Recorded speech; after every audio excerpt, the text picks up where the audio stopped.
in Islamic theology, the name of Shaitan or Satan is the great deceiver or the great inverter, somebody who Mm. inverts reality and reflects back. This is why there's so many mythologies about the mirror and how it reflects back an image to you, but it's a polar opposite. And this is what, in many ways, the US imperialists and Zionists and Europeans do, is that they invert reality, they flip what actually exists, what is actually happening now, and they accuse their enemies of doing what they do. Mira que ya viene la revolución, para que se asustan será pa' mejor. Es el pueblo entero el que ya está gritando, viva la revolución. Unfortunately, there's still a lot of people that get their consent manufactured, and unfortunately, a lot of them are children of or the sons and daughters of immigrants, and that makes Yeah. it look that's used as a tool by the empire to manufacture consent, because they're like, oh, look at these minorities, these black and brown people that are Yeah. supporting what we're saying about Ukraine, or what we're saying about Syria, or what we're saying about Israel, and their fight for security and safety and all this crap.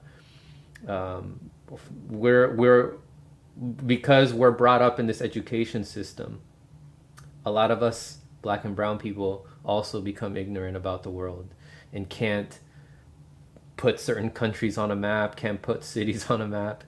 Yeah, man, it's unfortunate. What are your thoughts on that?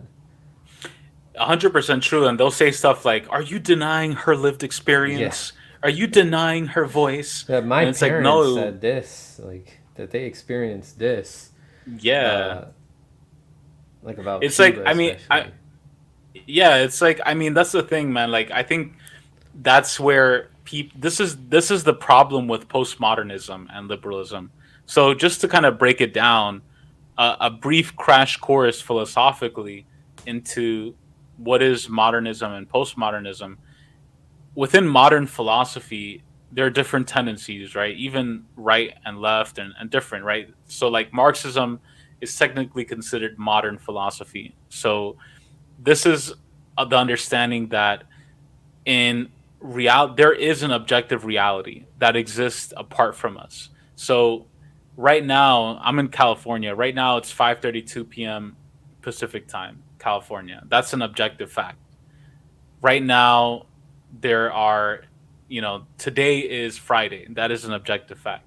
So there's an objective reality that exists independent of whatever we think. It doesn't matter if we're like, no, it's Saturday, it's Sunday, it's, my calendar. No, it is Friday, it is this day, it is this time. I am objectively wearing a black shirt. I am objectively wearing a beanie that makes me look like Tim Pool with these Oh headphones. goodness. Nah, fuck Tim Pool, by the way. He's fucking whack. You're not bald But underneath so, that though. yeah, imagine I'm like, oh, hiding my baldness. So there's objective reality that is apart from whatever we think. That is modernism, and that is what real actual Marxism is about. So once you talk about postmodernism and intersectionality and identity politics, this is all postmodernism. This is the idea that we're beyond modernism, that truth is relative, that truth is subjective, that there is no objective reality. There is only the subjective. There's only what you see, hear, taste, smell.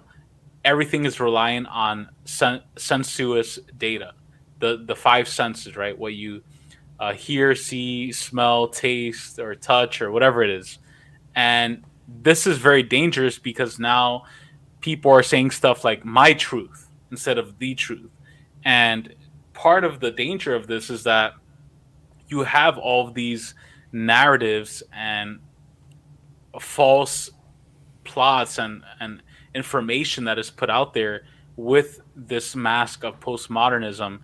And I think, for example, like one of the ways that they've done this in particular is using oppressed nationalities and saying, well, this person is from this nationality. Are you denying their experience and their truth? And they try Mm. to make it seem like that person is speaking on behalf of the whole oppressed nationality.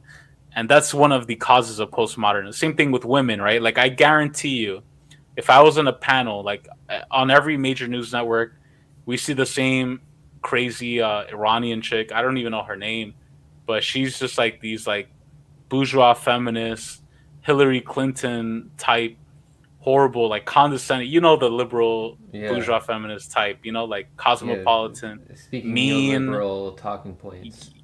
Exactly, like neoliberal talking points. Rachel Maddow type. I forget her name, but she's on all the networks talking about the protests.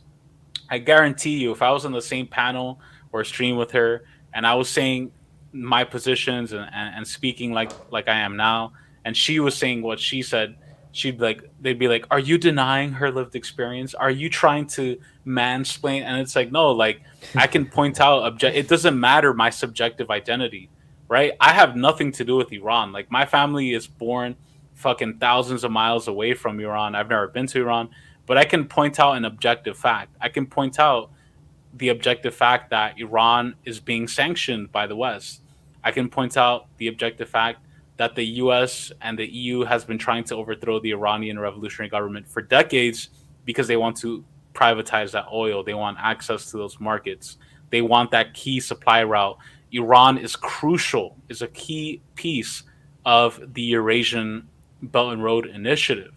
If the West takes Iran, China's next, Russia's next. You know, they're already on Russia's doorstep right now. So this is all a geopolitical game.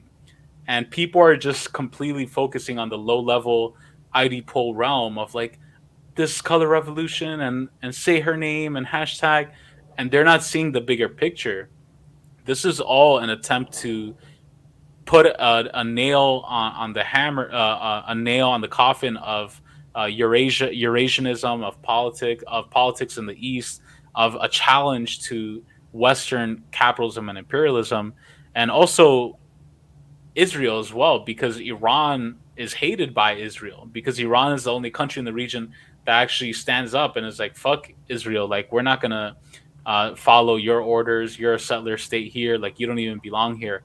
So this is all part of a bigger game, and I can point out those objective facts regardless of my identity, right? Regardless of who I am or what I've done, I can point that out. But now in today's realm, because of ID poll, because of postmodern liberalism and bourgeois feminism and all this and relativism, radical relativism, what I have to say doesn't mean shit because I've never been to Iran, because I'm not a woman, because I live thousands of miles away. So I should just shut the fuck up, hold a sign that says say her name, and support color revolution in Iran. So this is very dangerous, right? This is very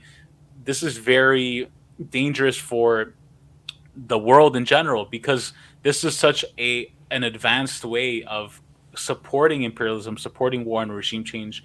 It's no longer the old school style of going into a country, bombing the crap out of them, being like America, yeah, we're the best. You know, it's not like that anymore. Now it's all under the guise of hipster imperialism and protest. And I think of something that a lot of Muslims say that's very interesting in Islamic theology.